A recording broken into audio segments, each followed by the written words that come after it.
Numinous Podcast with Carmen Spaniola. Hi there, and welcome to the Numinous Podcast, where we have interesting conversations with everyday folks about the mystery of life. I'm your host, Carmen Spaniola, joining you from the lands of the Insilkshin-speaking peoples of the Okanagan Nations. This is where I live in a rural area, a short drive away from a small town known as Summerland, BC.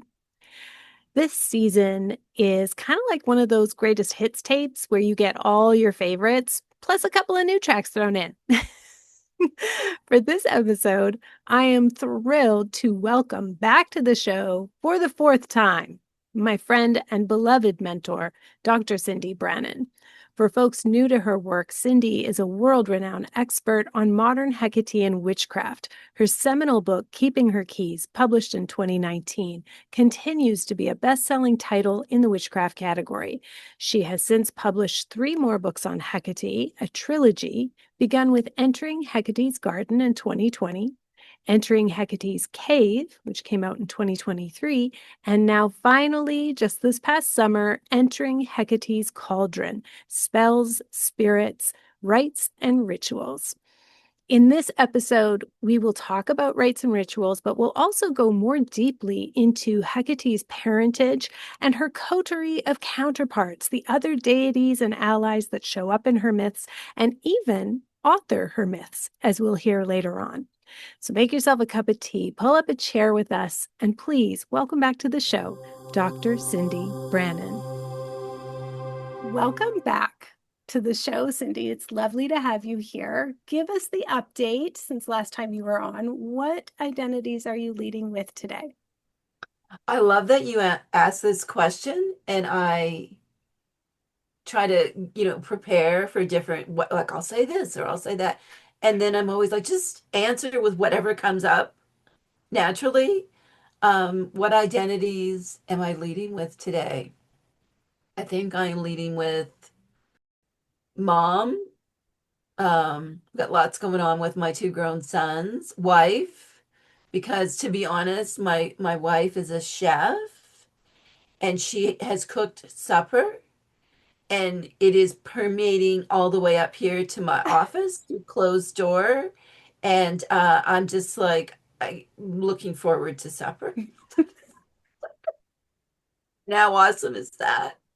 And I think, Carmen, before we turned on the recording, we were talking about being in your 50s. And I think I'm edging towards like what my vision is going to be when I am a true crone. Like when I'm in my late 70s, early 80s. Like that's the identity maybe that I'm not in today, but it's like the identity that's on my horizon and moving towards that version of me. How do I get there? I hope that makes some sense. Absolutely. Absolutely. I love that you call it true crone because I've been so excited about turning 50 this year, but I'm still kind of like, well, that's not really a crone. That's like later midlife. That's like, but I want to be a crone so bad. I want to have silver hair so bad. And the idea, even of my 60s, that doesn't seem, that's like baby crone. But I can yeah. I love that you're looking forward to that. So we are here to talk about your latest installment in the trilogy you have on Hekate. This one is Entering Hecate's Cauldron, Spells, Spirits, Rites, and Rituals. How are you feeling about completing this trilogy? Of course, for folks who don't know, you had a first book, Keeping Her Keys, which was sort of it's the preeminent book on modern Hecatean witchcraft. And then these 3 books have come since then. So it's a large body of work on Hekate. What is it like to complete the 3rd one? Well, I completed it about a year ago. Right. And then, well, actually, I think we went back. I mean, you know how it is. You've written a couple of awesome books. You know how it is so you complete it and then it's not quite done. But I think it was finished early January of this year. And I have a little ritual I do when a book is finished, when it's like, okay, it's done, copy edited, it's going to print. Um, if it's depending on whether or not it's possible to have a fire outside in the fire pit, if that's possible, I'll do that. But if not, it's time to fire up the wood stove. And I don't know if you do this with your books, but when it gets to kind of like the final like little bit of fine tuning that needs to be done at the end, I will I will print the whole manuscript and just make sure it feels right, that it flows right, and so I print it and then I burn it Mm. How? and send it. So to me, that is when I send the book into the world. Mhm. It goes with the sacred smoke. And you know me, Carmen, there's like different botanicals involved and incantations and so on, and offering to the land spirits. And, there's, all of that kind of goes into this ritual. And so that's when I have that moment of like birthing the book. It's like Mhm. and then of course, when the book is finally released, it's like, oh, the book has come out, and there's all these things to do with the publicist. And so the other thing I do is we set up a table and do this huge photo shoot. And I know you have to do this kind of, well, I shouldn't say have to do it because I actually find it a lot of fun. But you do the big thing, you get the pictures of the book and all of that stuff. And that's like the second ritual. Like that taking those photos, arranging the herbs and candles and so on, for me, that's the second ritual. It's like it's almost, the first one is birthing the book, and the second one is like the book is graduating high school and going into the world. Do you know what I Yeah, mean? I love that. So so then that happens, and that's a lot of excitement, and then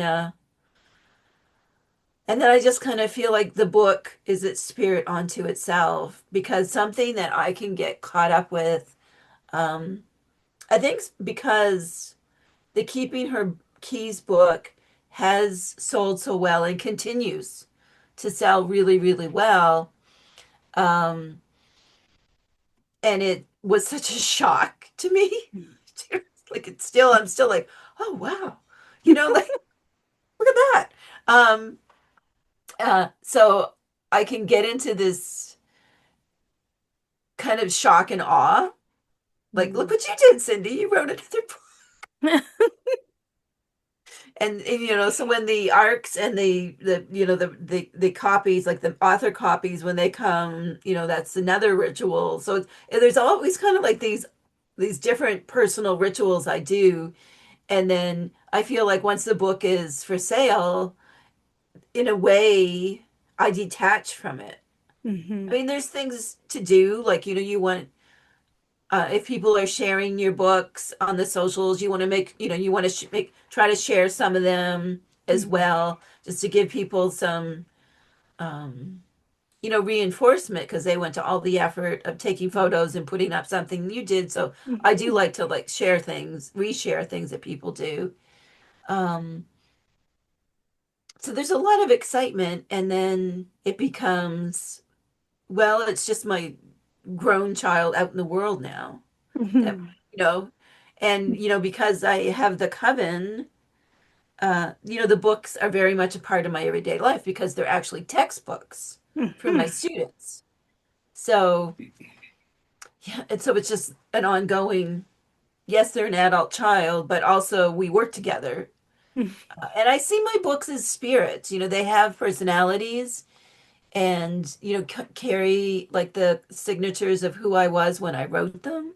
Mhm. um and So in a sense, I've been using the child metaphor, but it's also like a great friend, Mhm. right? How would you describe the character of the three books in your trilogies then? If you're like, it's like they have their own personalities. I'm very curious. Like, what's the difference? What are they like in terms of personality? Well, I think Cauldron is like you're sitting at the kitchen table with a cup of tea, with like your witchy mentor, and they're telling you some things, Hmm. and use it or don't use it if it's not for you. But so I think the personality of the Cauldron book is that of like the helpful older witch who knows some things Hmm.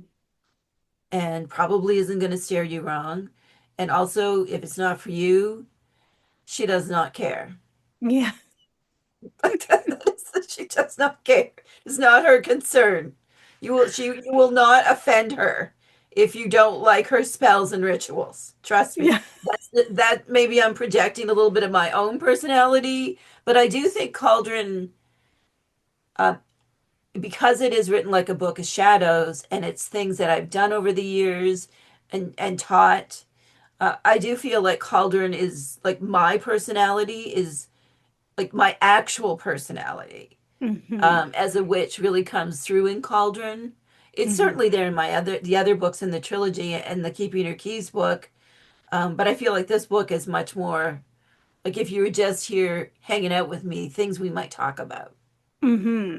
Right? I sort of think when I think of entering Hecate's garden and entering Hecate's cave, I do feel there's like a bit of an attitude shift or a different feel or Yes. vibe. How would you describe like entering Hecate's garden? To me, I'm like, oh, this is like your cool older cousin who's witchy, who or like your, like your auntie who lives alone or with her queer partner or something like that in a way. Like what are the personalities of entering Hecate's garden and entering Hecate's cave? So entering Hecate's cave, we'll tackle that one next. It's a very solemn, somber book. It's a book about healing, and I think the voice of that book is this is serious. Hmm. It's like a wise mentor, Hmm. um, rather than, the focus kind of is specifically on you came here for healing. Let me see if I can help. Here are some practices that may be useful to you. Hmm. It's a very different tone. It's much more serious. There's gravitas, I think, to the Hmm. book. And I feel in some ways that, and this might sound presumptuous, but I feel like the voice of Hecate as the psychopomp, Hmm. is more like that's the voice of the cave book. Hmm. You know, you're like not that I'm not saying like that's it's a channel book, but the vision of the book and where the book had started as a course, it was very much like the psychopomp. Hmm. And I think Cauldron is much more the witch, and I would say Garden is like Circe Hmm. and Medea. It's Hmm. your, like you said, it's the botanical witch. She's a little bit wild, um, knows a lot. There's information, but it's also very intuitive and free flowing, and very, I think, kind of informed by the spirit of Circe and Medea. And with Hmm. maybe Hecate watching over there. Yes, yes, She's exactly. She's watching the always there. proceedings, Yeah. but she's not necessarily the one that's kind of like being channeled in that Hmm. book. I Yeah. think in the. Yeah, she's kind of, yeah, it's like Hegate is the old lady neighbor who's been doing this for ages and is there that you would go and ask for help about, oh, something's come into my garden. But yeah, Circe and Medea are very prominent in terms of attitude. So this book, Entering Hecate's Cauldron, in some ways it really does feel like more like a true grimoire book of shadows. It's the most packed with spells and rituals. I counted them. There's like over 50 rites and rituals. I was And it's surprised when you said that. I was like, really? yeah, there's so many. You had to count. Like the table of contents is just like that alone is like, whoa, this is a lot. And I would say as a long time devotee of your work, this book somehow manages to be like all the other books in terms of themes, and there is a little bit of soulful repetition of some of the like foundational pieces. So someone just discovering the book isn't going to be completely lost, but it does also feel quite fresh and also advanced with a lot of like new rituals and spells. Many of them I found they seem simple to do, but they're actually quite complex in their not only their backstory, their history, their lineage, the research you've done for them, but also kind of their subtlety. I could imagine somebody who's newer to magic picking it up and being like, oh, it's just an egg that you're doing. But it's like, no, no, no, no. There's so many layers.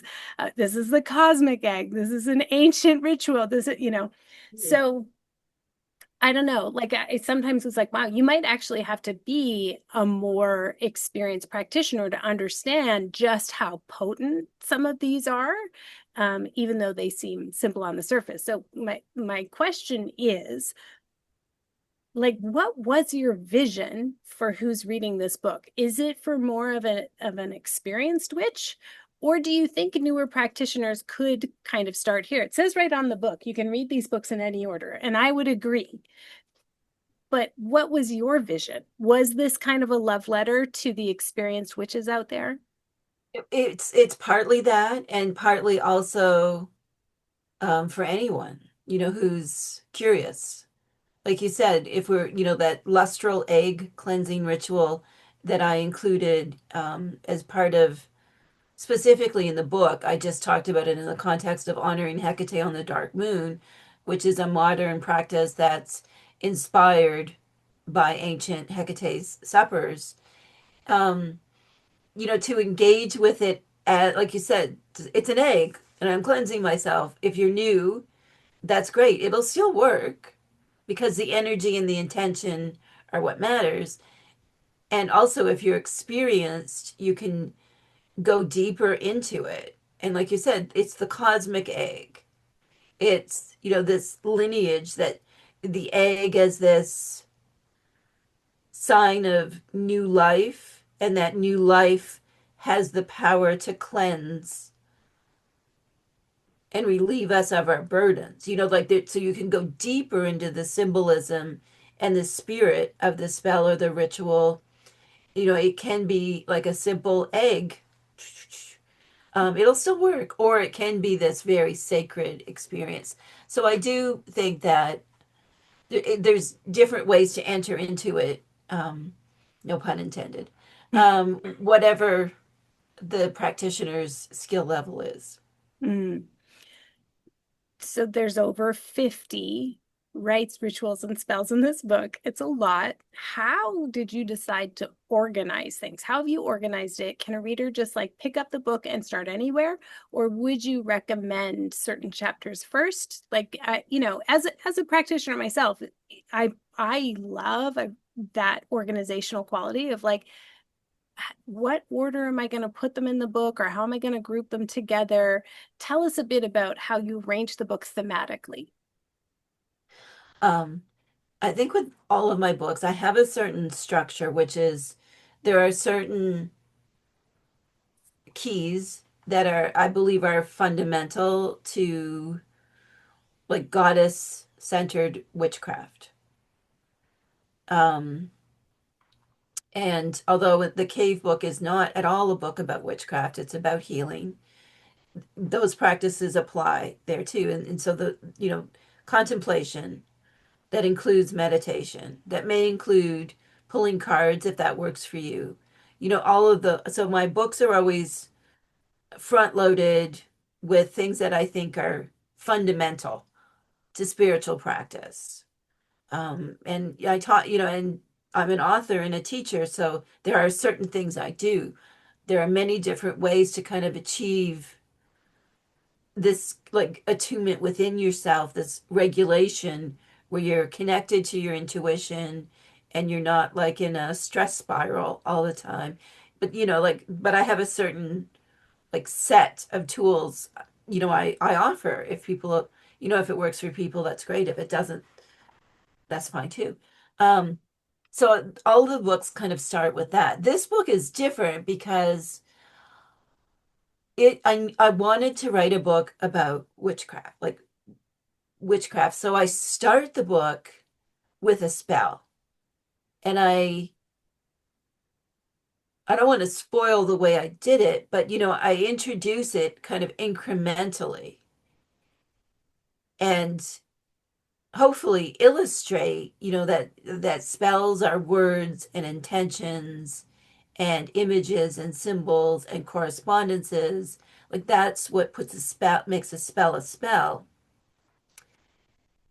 So this book kind of starts with that. A lot of people have said you really started that book with a bang. And I said, well, that's what the book wanted. The book wanted to be like, let's be clear, this is a book about spells. Mm-hmm. Um, and so I do always have that. And then, when it comes to organizing a book, for me, like this is the most challenging part of book writing. I will, the structure of the book has to reach a point of fluidity. I don't know how to explain it. It's a magical, mystical process. Mm-hmm. And I do all these things like for the Cauldron book, Kristen had the idea of these little like they're little tiny, she's a chef, so these little tiny paper cake plates that, if you're at a big wedding, they pass you just a slice and it's on this little thing that has this little handle. And she's like, they look exactly like a cauldron. So I got like 100 of those and just wrote all the keywords from the Cauldron book, that were floating at the time, just wrote them all, and they became like a deck of cards for sorting and organizing the book. The book I'm working on now, she had the idea that we should put up all these peel and stick whiteboards. They're not permanent. You can stick them right to the wall. I, and so I have like 3 of those. And I will just, go through with the structure and then I'll photograph it because the structure of the book to me is so important. So the Cauldron book in the end, it became organized around the symbolism of 4 cauldrons, like knowledge, practice, and so on. And so that kind of became the structure of the book. I don't know. Yeah. Do you write the book and then figure out the structure, or do you front load it with structure? It's all about the structure for me. So with the Spirited Kitchen, it was really easy. I started with the Wheel of the Year and like the year begins at Samhain. So and so we begin. That was easy. Spells for the Apocalypse, I organized it by what is the distress that this person will be in when they pick up this book. So it's organized by emotion. It's like anxiety, burnout, confusion, grief, loss. So you just go to that. Here's what you do. And then there's 13, so that there's like one for every moon if they wanted. But there's also a remedy. So it's like the remedy, the other 13 are practices that you could do anytime. It's like, well, one of the remedies for collapse times is appreciation or acknowledgement or wholeness or awe or and here's the remedy that you could do anytime ongoing. But I did it with like, oh, they're distressed. Where would they go if they're distressed? And then what would be a practice that they could do as an ongoing thing to help make them a little more well practiced so they can grab that resource quicker. I think the structure of this book, Entering Hecate's Cauldron, was so. The reason I say it's a love letter is because it's like, yeah, just tell me exactly, right? Tell me what the ritual is. I don't need all the intro and outro. I know exactly what I need. I need to do some sigil witchcraft. I need to, So this is why I think the experienced practitioner, it is like a really well organized Book of Shadows. You like, okay, I don't know. I just found it very exciting to see the table of contents and just see all the rituals listed out. They weren't kind of embedded into other themes. It's like, here's the title of it. The title kind of tells you what it is. And if you've been around witchcraft for a minute, you're going to be like, yes, thank you, Queen. Just give it to me, you know? And I also want to amplify and kind of like shout out and uplift that with every book, your incantations are getting longer, bolder, more like front forward, like very foregrounded. And they were excellent in this book. I felt like, yeah, the words were so potent and the book was saying it really strongly. So, excellent work. Like, not that you need my praise, but like, I just thought, I know it's a lot to sort of be like, I'm going to share my more poetic, lyrical, symbolic writing, that's like a kind of a personal thing to do. So I appreciated that. And I think, thank you. And I think it needed to be last in the trilogy. I mean, the books can be read in any order, but like you said, I kind of let loose in Mhm. Cauldron in ways that I hadn't in my earlier books. And part of that is, my comfort. I come from a background in academia and health research, and my recovery road. I've always, I think I am a recovered academic now, but very much in my earlier books, I was still in recovery, Mhm. and still just learning just to like open the doors and let it all out. Mm. Um, I want to ask you something else because it's running through my head because you said 13. There's 13 of these things. And I was like, yes, of course there is because prime numbers. Um, and I have I also like with the number of sections in a book and the number of chapters in a book and the number of rituals, spells, and so on in a book. Um, the way you counted them, it's cool that there's 15 total. The way I counted them is different. Um, and like everything has to be an odd number for me, Mm. and especially a prime number. Like I've never Mm. written a book with a total number of chapters that isn't a prime number. And I'm very into that. Like, Mm. I am a numbers witch. Mm. People will say you should write a book about this, like because I do so much with numbers and numerology and like the ancient Greek meaning of the numbers and how they link to letters and signs of the zodiac and planets. And I had this elaborate whole thing I do in terms of like, is 19 acceptable? Like, Right. or do we need to go back again and get to 17 chapters? Because 19 in numerology is 10 or 1. Is this a one book? Right. What are we talking about here? Let's all get on the page, same page, people. Yeah. Yeah. Yeah, I get it. I'm not like a numbers witch, but I do electional astrology for each book. So when it goes to my agent, when she sends it, like I'm like, Sharon, do not send that out before 9:53 a.m. in Ireland, where you are on this date. It has to be that day, and same thing with when the publisher, they always publish on a Tuesday. And I'm like, please, please, please, could you just put it out on a Wednesday? No, absolutely not. It's never been done that way for decades in the publishing industry. So then I'm like, okay, wait.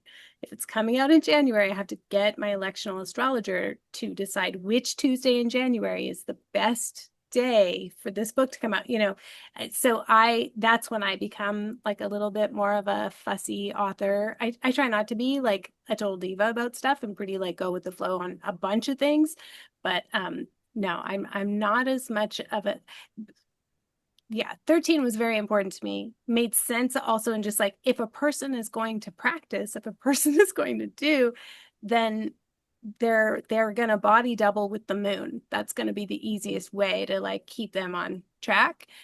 So that part was easy, and I wanted three parts. It's Spells for the Apocalypse is organized in three parts: part one, part two, part three. I wanted that trilogy, trifecta. I wanted all of that, but generally, it's more about the electional dates of key things that are important to me. Yeah. That's so interesting. I do a lot of electional astrology, and like you say, some things you can't change. Obviously, should we tell them why you want the book to come out on a Wednesday? Oh, I guess we should. Yeah, because it's ruled by They might Mercury, and I not want, know. We yes, know. we know. Folks who haven't listened to my Astromagic mini series don't know, but go back a couple years. But yeah, I have right here, like my writing day when I'm writing the book is Wednesdays. I have my Hermes or Mercury statue on my computer. I propitiate Mercury constantly, constantly, constantly. I swear it has benefited me. I do all my editing during Mercury retrogrades. And so, yeah, I would love for my books to come out on Wednesdays. And now that I have my own publishing company, we are going to just put things out when they astrologically need to go out, not according to, an industry decades old that is, Wrong. yeah, wrong. They're just wrong. It's It's like just in the wrong. in the It's past, in wrong. the ancient world, you wouldn't have like a military campaign if you hadn't gone to your astrologer. You wouldn't do anything big like that without consulting with your seer or your astrologer or the one who throws the bones for you. You just would not conduct business. It's just no way to conduct a society. So we're just going to go back to the old ways. So, Hey, okay, so often with your books, Hecate is there, but there's going to be this strong cast of characters, as we've hmm. already discussed. So maybe for folks who are just discovering you and your work in Hecate, could you share a little bit about what you wrote in the book about Hecate's lineage? I just loved how you talked about her parents and her family and her lovers, like just really placing her in um, that bodily and relational family tree, really. And then you always talk about other deities that we commonly see traveling with her in myth and ritual. But what are some? You have like a really nice section on the other deities we might um, work with as her proxy representative, someone adjacent to her. I would just love to hear you place Hecate in that constellation for folks who are newer. So to me, you know, Hecate is she is the divine mediator, the divine midwife, the keeper of the keys. And she guides us to other spirits or other deities. That she may be like she will always for me be my primary deity. However, she's expansive. She's not jealous or petty. She's kind of like, yeah, like I could help you with that. And also, Persephone's the woman for the job. For Right. your particular, you need to heal some trauma. You've got a lot of trauma. Maybe you're dealing with some emotional immaturity. You're still acting like a little girl. Persephone is an excellent goddess to help us grow and adapt. Um, so I've always felt that spiritually, Hecate is very open, Hmm. to, like you said, a cast of characters. I mean, and even our beloved Lord Hermes, he was in mythology, ritual, cursed tablets, ancient magical coins, ancient spells. He's often right there with Hecate. And also in the Persephone story, he's right there with Hecate. So, of course, books should be published on his day of the week. So we're not wrong. No, of course. We are not the resistance. They are the resistance Right. to the Correct. natural way it should Yes. be. Yes. Yes. 100%. Can you talk about Kronos and Asteria and just how Hecate came to be? This is such a beautiful story. And I love the story itself. But for me, equally, I adore who Hesiod was. And, Mm. when you're editing a book, and they want a certain word count and they're like, Cyndi, you got to get the thing under 80,000 words. This is my thing. Yeah. Because they don't want to sell $50 books. Hmm. uh, Yeah. and so a lot goes out of it. So I'd like to tell a little bit about who Hesiod was, because this is a Yes. great story. So Hesiod was a grumpy old farmer who lived like over 2,500 years ago and didn't get along with his family that great. Can relate, but his brother in particular, it was one of those typical sibling relationships. Anyway, he was grumpy. He was a grumpy farmer. Um, and Hecate was part of the family, deities. She was one of the home deities. And this story, what from other from his own other works, but also from other sources, he apparently, like I would say, he went into his little farmer shed, and I know you have a farmer shed, Carmen. He Yeah. went into his little shed. I have sheds, and channeled the divine and channeled the story of the gods. And there's something about that I was like, yeah, sometimes when you go in the shed Yeah. You and think it's in deep dark thoughts. Yeah. and it's all the smells of animals and wood and whatever else is in there. Yeah. And yeah, so that's the story I like to tell about good old Mm. Hesiod. And then he was grumpy, that he wasn't like the high priest or he wasn't a philosopher, astrologer. He was educated, very educated. Wasn't like he was a poor farmer, but he was a grumpy old farmer. Um, and that wasn't Socrates that told this story, it was Hesiod. Um, so I always think, and the spirit of Hesiod, I think for me is almost like alive. Like sometimes when I'm doing research and I'll encounter um, like an ancient writer, I'll be like they really come alive for me. And Mm. Hesiod really came alive for me. So he tells this story, just to preface it a little bit. So Hesiod lived in a time when the new gods, the Olympians, so Hera, Zeus, and so on, were just really starting to emerge in what we think of as ancient Greece. The old gods, the Titans, were falling away. And, it's like he channeled this. Oh, excuse me. Hesiod's here. I spirit sneeze. I am a spirit sneezer. When there's spirits around, I give these weird little sneezes that are not sneezes, but yet are sneezes. And it's like, oh, yes. Oh, hello. Welcome, Hesiod. Welcome, Hesiod. Doesn't work with the divine, only like ancestors or, Mm. spirits of place. Doesn't work with the divine. Oh. They don't make me sneeze.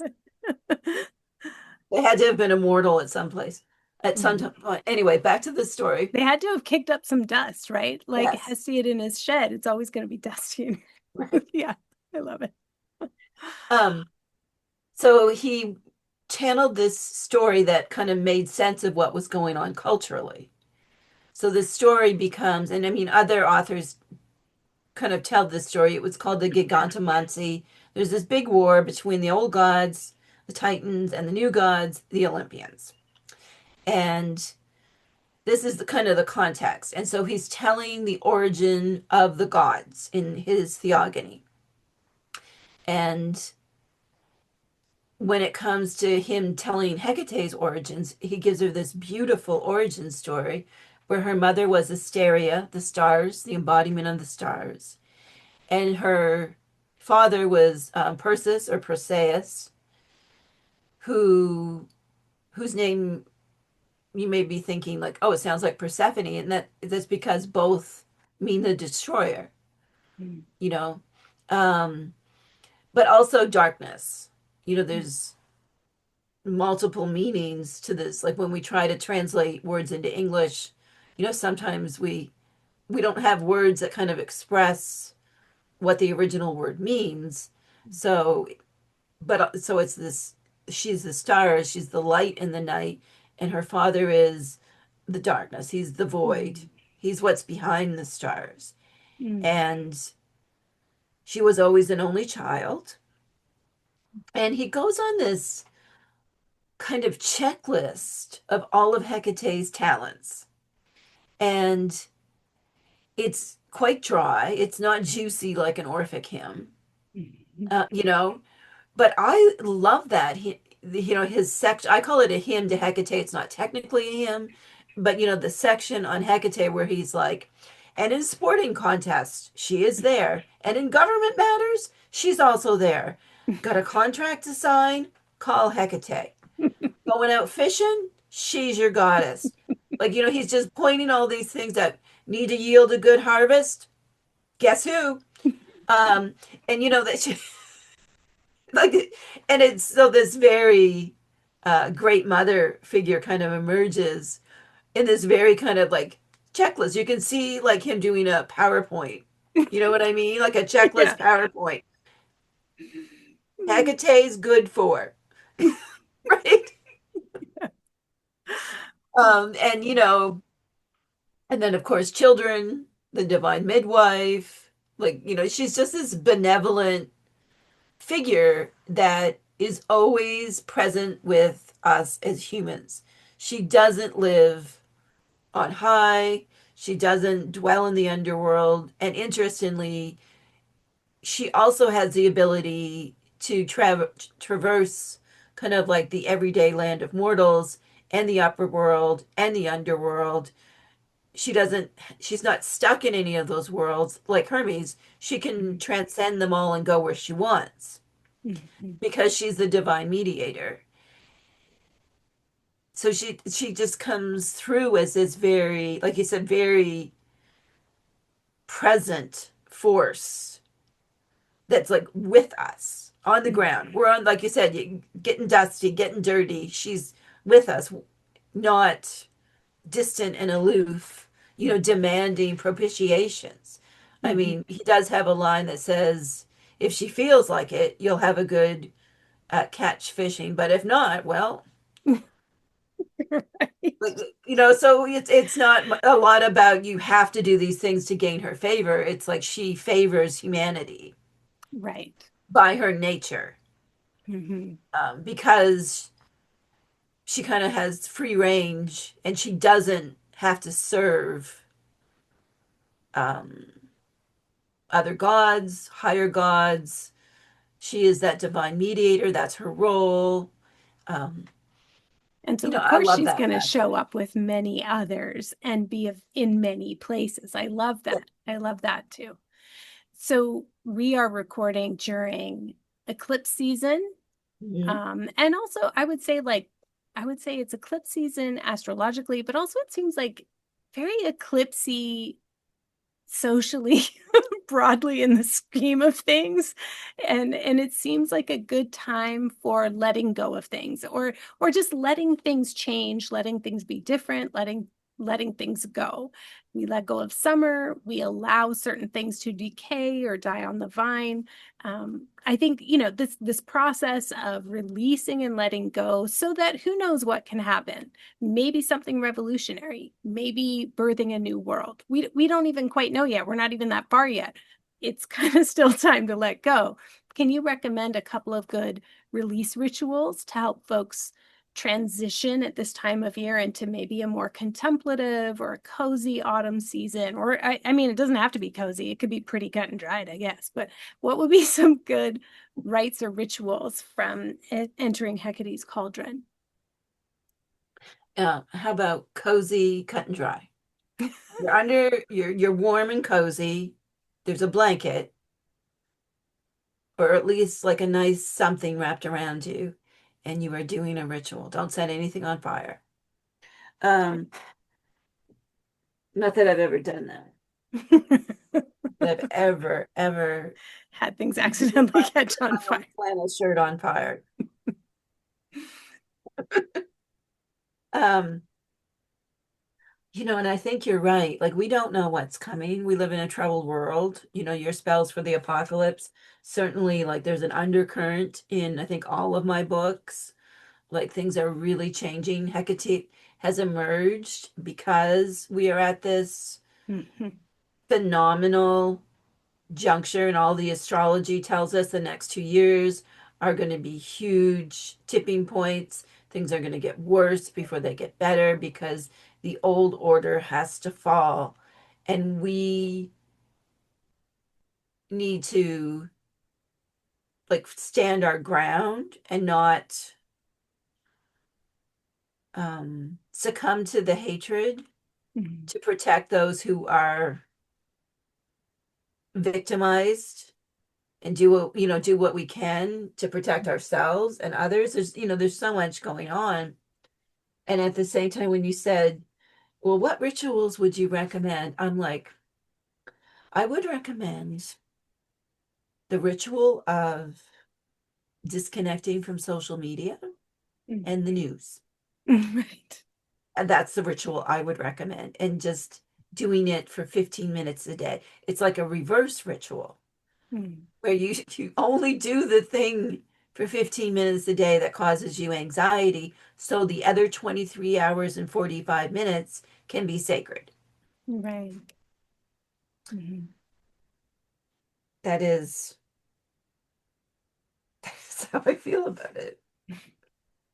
Um, there's the cauldron Kurnips ritual. Kurnips is a ritual, very simple ritual in terms of technique, but a very profound ritual in terms of energy. It's another lineage ritual associated with Hekate and ancient practices in the regions of the Mediterranean that were associated with her.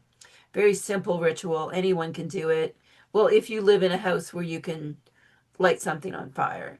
If you Mhm. can't light something on fire, then use a little bit of oil, merge that with the water. So that's simple. It's a bowl of purified sacred water, could be moon water, well water. Honestly, if spring water from the store is what you have, use it. It's fine. Mhm. And then a sprig of dried botanical matter like rosemary or lavender, thyme.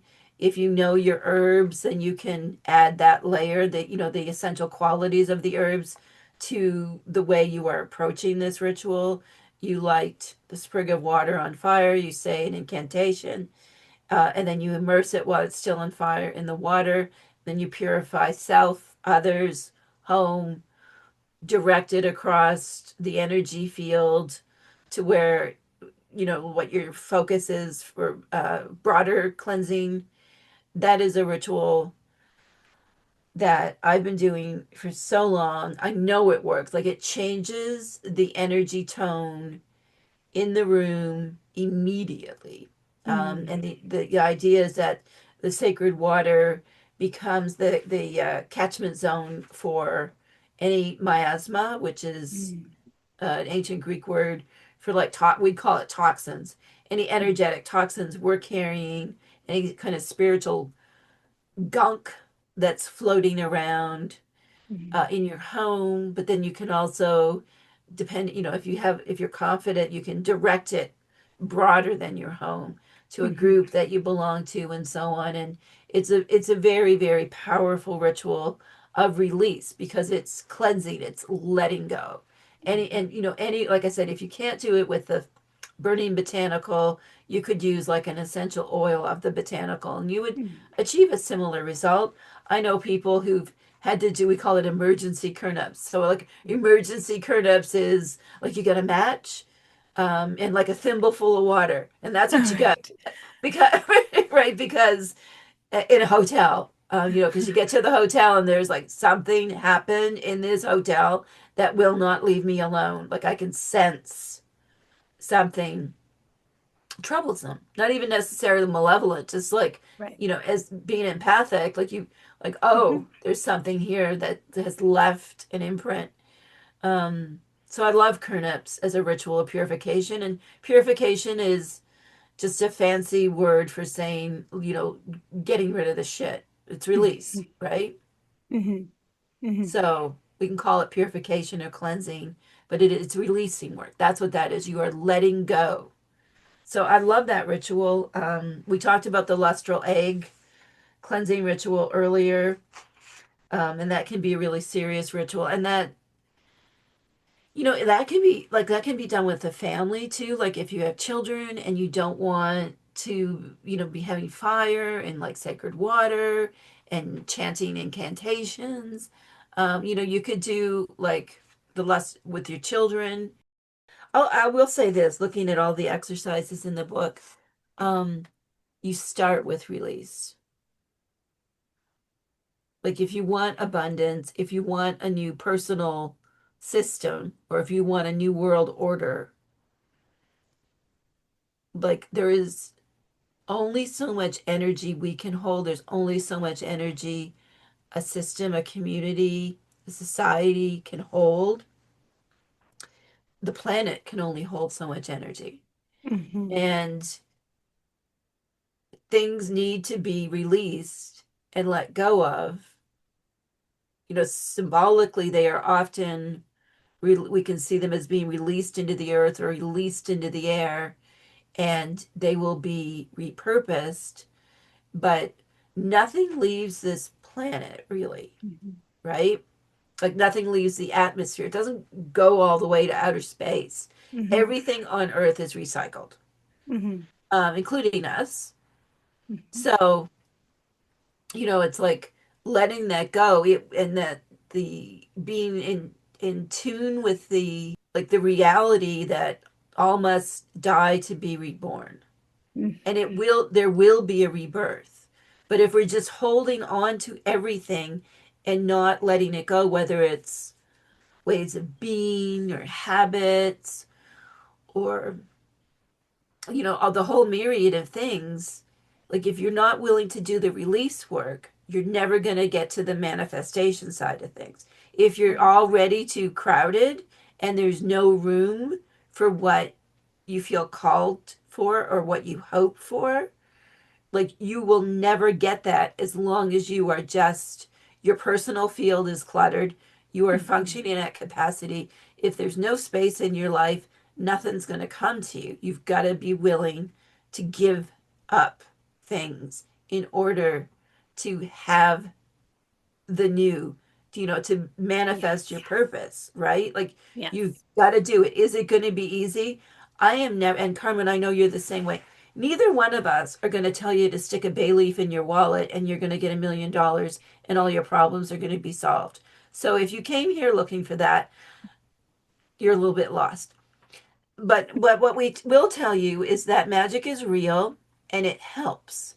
Mm-hmm. And it is that attunement with the spiritual, with the magical, and also like the personal and working on ourselves, Mm-hmm. right? So Baileys can help. I always like, I'm surrounded by Baileys, and there's lots on Baileys in this book. But Mm-hmm. the bay leaf itself is not going to change the world.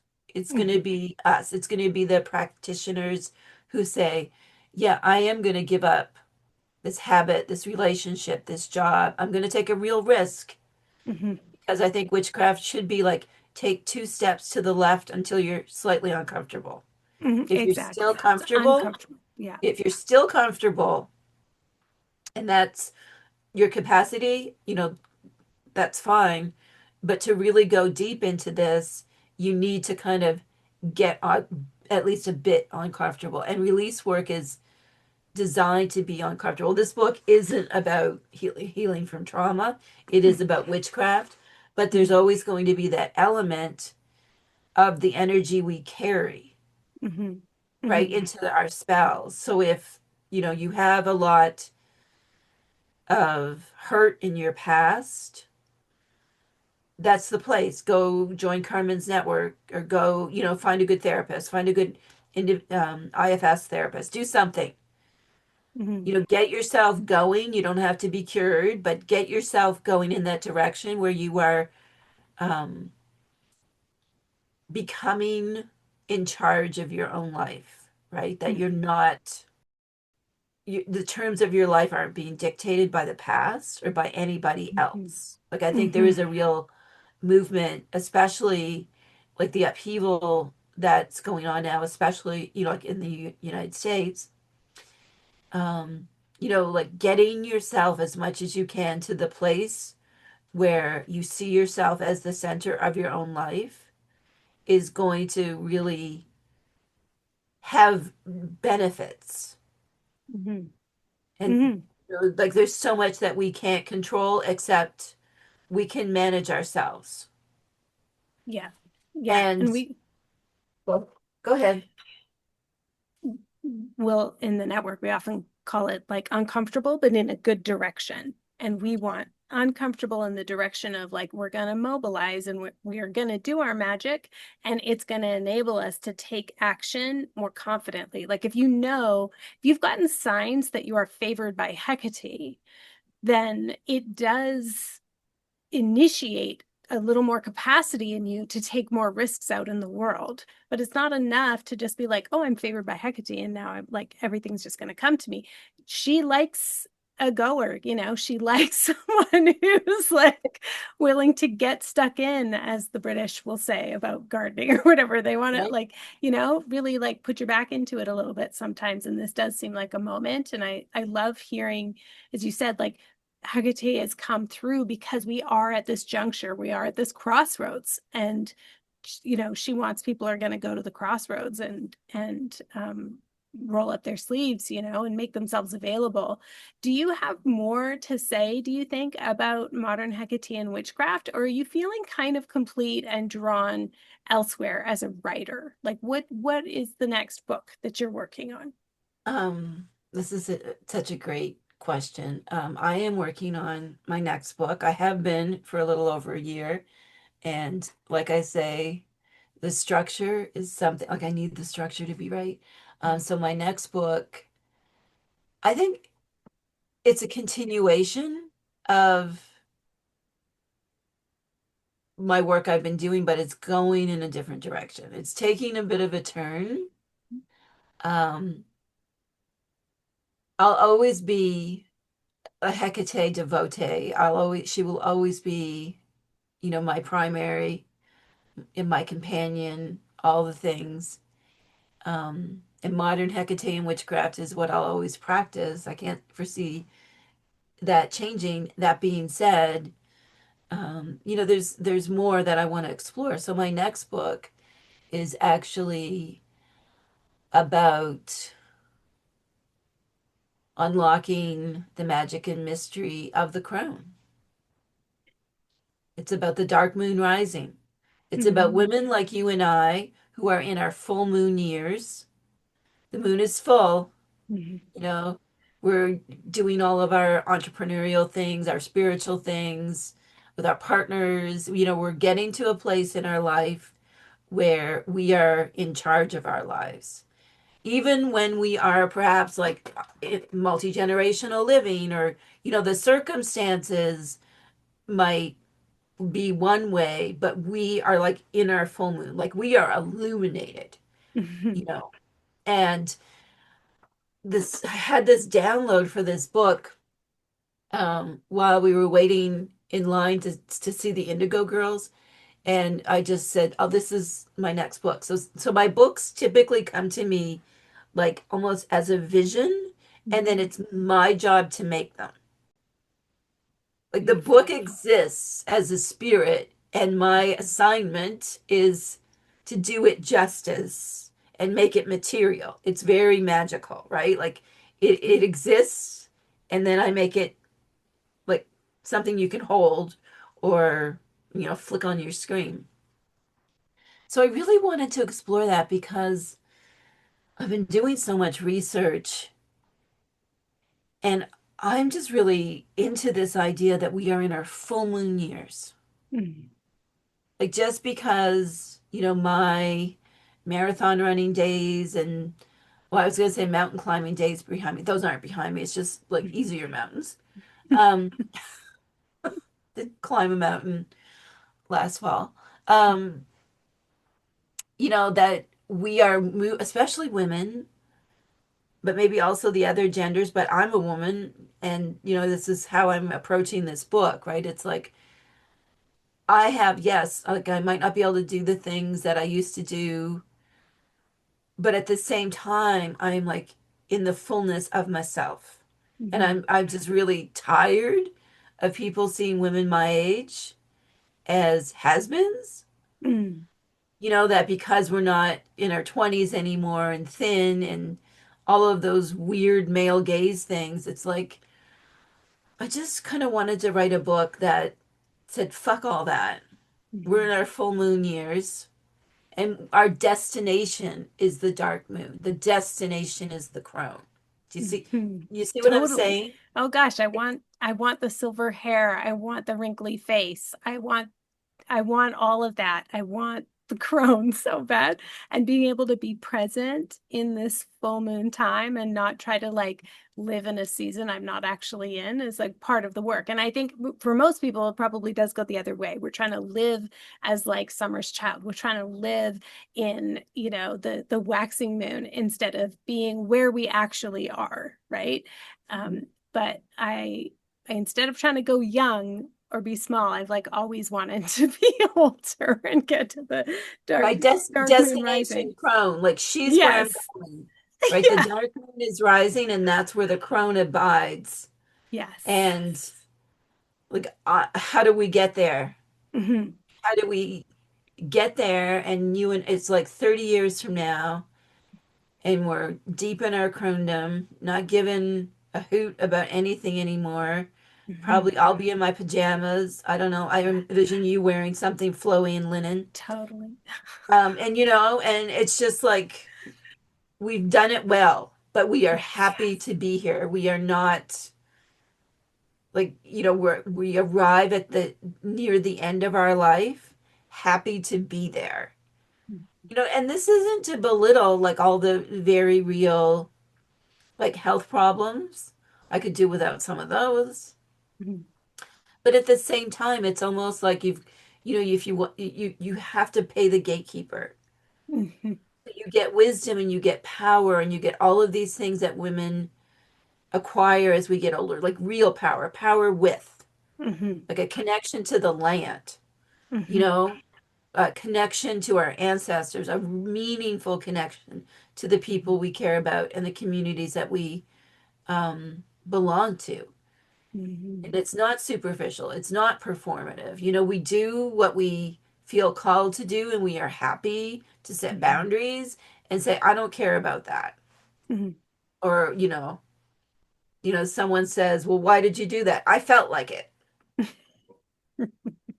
right? You know what I mean?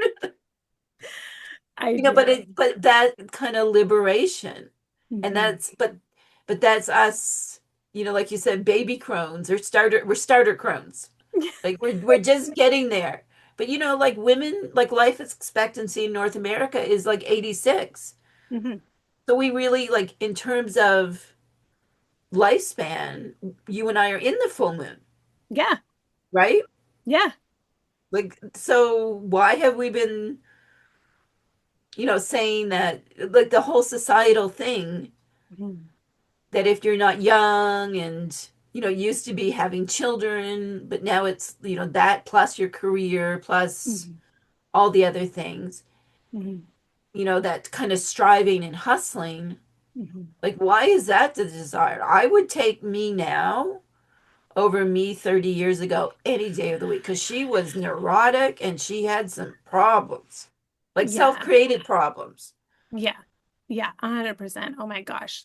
No looking back, no way, only forward. Absolutely. And I definitely feel that it's like, oh, I'm like in the prime now. Like, what are we doing? Come on, get in. We're gonna go start a publishing house. Come on, get in. We're buying horses the first time ever. Like, we're just gonna do and now I feel like I am so much uh more competent at figuring things out than I was in my 20s and 30s, and I still managed to figure it out, and I didn't have half the know-how or self-regulation or emotional maturity or secure relationships that I have now.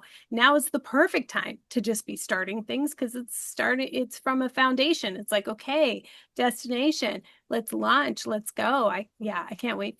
I can't wait for that book. So as we're closing up, how and where are you finding joy and pleasure these days? It sounds like, first of all, I have to say, you and your wife at an Indigo Girls concert and getting a download for the next book is just like chef's kiss, poetic. It's so like, yes, yes, we know we're living a good life and we're doing it right when you can tell that story of how like this book came to you. I love it. How else then are you finding joy and pleasure these days? How am I finding joy and pleasure these days? Oh, I want to say something, and it's linked to that. if also you're in your full moon years and you feel like doing absolutely nothing, Yeah. yes. Yes. Give in to that. Yes. This is the whole thing of being in your full moon years. You want to start a publishing house, write a new book, climb a mountain, buy horses. Yes. And also do absolutely nothing Yeah. except maybe read a book on your iPad or stare out Yeah. the window. Yeah. Also, No yes. volunteering. No volunteering. No showing up. No throwing big events. No, caretaking others. Yeah, you can absolutely decide you're not giving back in any kind of way because you've been doing it your entire So life. long. It's Yeah, fine. It's it's fine. good. Great. Come sit on the couch with me. We'll Yeah. watch Only Murders in the Building or something. Yeah. You know, so this I find a lot of joy in this because this was something I've only kind of figured out the last few years is the absolute joy in doing nothing or puttering. What are you doing, Cindy? I'm just puttering, which Mhm. would be what? Well, I've been doing things with paper, like like just things that I just absolutely bring me joy. I accidentally got hooked into paper. I call it paper witchery, isn't it? I know, like they can't see the video, but I'm captivating Carmen Yeah, with this little perpetual paper thing I made. it's amazing. So this is it. So yes, if you feel like doing nothing, don't do nothing. Or if you feel like learning how to make amazing things out of a piece of paper, do it because this is your time not to have to answer to other people. Hmm. Hmm. Just so what brings me joy are things like that. Hmm. Um, I love it. like we just got back from a 5-day vacation and it was amazing. And it was like trying to like, telling people, oh, we went on vacation. And they're like, where did you go? And we're like, we went here. And they're kind of like, oh, they'll kind of be like, well, I thought you would gone somewhere more exotic. But it's like, but that's what brings me joy Hmm. because it's stressful to get on airplanes. I'd Right. really rather just get in my nice little hybrid and drive around. Hmm. So I think that those are the things that bring me joy. It's like And you puttered together. I love that. right, we just puttered around together. There was That's so great. multiple occurrences of going in bodies of water, in bra and shorts, like, full moon years. That brings me joy. Just not Mm. giving a shit. Yes. Saying no gives me joy. I'm glad I said no. I'm glad I said yes to you because I love talking to you. Thank you so much for being here. I can fully receive your no if you're ever not up for it, but I'm delighted that you were here. Thank you for sharing your wisdom and your spirit with us, Cyndi. So good. Cindy's trilogy is available wherever you get your books, and I really think this one's a keeper for folks who are into rituals. Like if you are a fellow witch who actually does the rituals, you're going to want this one for sure. It's one of the few witchcraft books out there described as a grimoire that actually is as full of rituals as you'd expect a true Book of Shadows to be. Highly recommend. Her online devotional community, Covina, can be found at keepingherkeys.com and now offers ongoing enrollment. Back in the day, it used to be like a once a year thing. Now you can slip into the stream of goodness at any time, and it's very affordable. So I highly recommend you check that out. And links to past episodes with Cyndi, as well as to where you can buy her books and to Covina, will be in your show notes or in the notes at numinouspodcast.com. For my thank you today, I would like to thank Laura, who was on Goodreads and gave a 5-star review to my book, Spells for the Apocalypse. Laura wrote, I love this book. I liked how there are spells for each emotion and feeling that might be present in these times. I also loved how the spells seemed very accessible, minimal difficult items, and very practical and physical in many cases, already using a version of the overwhelm. So that's the overwhelm ritual. So delighted with that feedback because that's exactly what I was going for, Laura, is just the magic of the everyday, right? So thank you.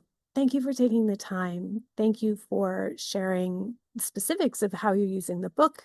It really does mean a lot to me. As I said in the last episode, I am a real person. I respond well to real people who leave real reviews. So thank you, Laura. I appreciate that. As I also said in the last episode, it's been a while since I put a call out for a podcast review. And since it's my 50th birthday in October, and I'm not able to have a big shindig this year, I'm asking for nice podcast reviews for my birthday. Reviews for my books, The Spirited Kitchen and Spells for the Apocalypse, are also very good, very, very good. But since you've listened to this episode, if you've liked any of it, let me know. I would love to hear about it. I have been excited about my 50th birthday since I was, well, definitely since I was in my 30s, but I've actually been thinking about it since I was in my early teens. And I'm pretty bummed actually that for lots of reasons, I'm not able to celebrate myself, my life, all I've done, all I've been through, where I've arrived through all of that. I'm not able to celebrate it in the way or like the shape that I'd hoped and dreamed I'd be able to. Okay, quick story. When I was about 14 years old, I was going through probably, like in retrospect, that was probably my first bout of depression. And I had a hairdresser who was psychic. I know that's a cliche, but it's true. There's so many psychic hairdressers. But anyway, my hairdresser when I was 14 was psychic. And she did a cool thing. She was the first person who guided me into a trance-like state. And but in that state, we actually had sort of a shared vision. And anyway, she guided me and she had some prompts, but then it became very visual for me. And it was about a time in my future when I would feel differently. And she anchored me to this idea that there would be a scene that would give me a glimpse of something significantly different sometime in the future. So in my transfer practitioner certificate, we would call this like a future life progression. Anyway, to both of our surprise, I think, the vision I had was of a birthday party like way in the future. I think she thought I was going to like go to my 20s, but no, the vision I had was of a birthday party with the lights dimmed and a huge round fancy cake with like 2 layers. And it seemed like it had like a million candles. I already remember there being like a Martha Stewart vibe to it. I don't know why I think that, but I just do. It was like, it was fancy and what felt refined to me at that age. And in this scene, I was an older woman. And what stayed with me my whole life was the feeling of just being loved and celebrated. And for almost 36 years now, I really thought that was a vision of my 50th birthday. But I guess I got a ways to go yet. I mean, not to the loved and celebrated part. I know I'm loved. And I, to be please, I'm not asking anyone to feel sorry for me. I have so much love in my life. I have so much professional gratification to boot. It's not like I lack what I felt in that vision. It's just been a long journey, you know? 14 years old was a long time ago, but it doesn't actually feel that long ago to me. It's been a long journey walking a life path towards something like that vision, you know? And so I guess at this point in my life, like there are really wonderful things, but everything's pretty hard, you know? Again, totally not asking people to feel sorry for myself. I'm so blessed. It's so abundant. I think this year, though, I guess I'm having like a real Nine of Wands kind of moment, a Nine of Wands kind of year. Do you know what I'm saying? Some of you know what I'm saying. The witches know what I'm saying. It's, I'm a bit weary anyway, this has taken a turn. Where was I? What was I talking about? Yeah, anyway, okay, yeah, I'm usually really into birthdays. And if you feel like gifting me with some good cheer, if you feel like praising my work, that is the best thing you can do for this parentified inner child. Okay, so send my 14-year-old some praise. I would love that. In other news, it is starting to feel like witch season for real, isn't it? I'm sure, I guess the veil's thinning. I'm time traveling. The world's going to shit, and we've got to take care of some business witches. So come hang out with me and other like-minded, good-hearted people in the Numinous Network this fall. We've got all our regular programming of almost daily drop-in somatics classes. Plus, I've added more frequent member favorites like attachment jams and peer supervision. Plus, for our enrichment classes this fall, we're exploring the poison path, more spells for the apocalypse, and later on, we're making extra space for the old crone of winter, the kayak, to arrive. So check out the live schedule for the Numinous Network at carmenspanyola.com. CarmenSpagnola. Until next time, take care.